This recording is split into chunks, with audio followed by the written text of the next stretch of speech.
and girls, today we're going to be reading the story The Lonely Scarecrow by Preston, and the illustrations are by Maggie, Kneen. There's that Scarecrow all by himself in the middle of the field.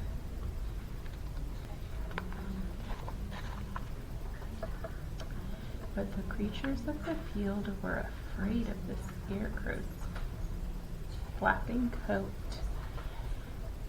and big black hat. They were afraid of his beady eyes, his crooked nose, and his jagged metal mouth. All of the creatures were scared of him. Do you think that made Scarecrow feel very good? In the spring, the Scarecrow watched the animals play at the edge of his field. He watched the birds as they made their nests. He watched the carefree tumblings of fox cubs and rabbits. He listened to the noisy ducklings by the old pond. And all the time the animals watched the scary Scarecrow, but they never came near. Each day the swaying wheat in the field grew taller. The Scarecrow lost sight of the animals. He lost even the happy song of the lark, drowned out by the whispering of the wheat. Marooned in his golden sea, the Scarecrow lost hope of ever making friends.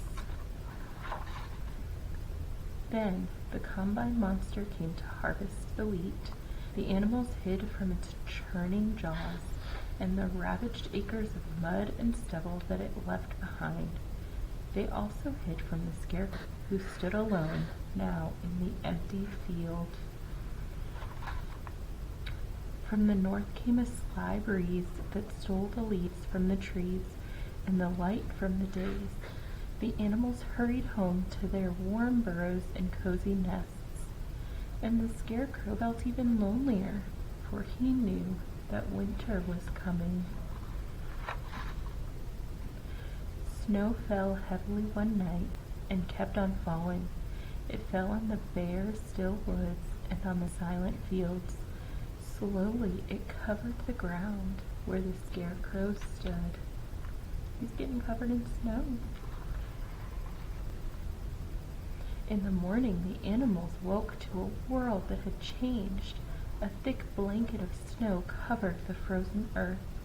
The Scarecrow seemed to have vanished too.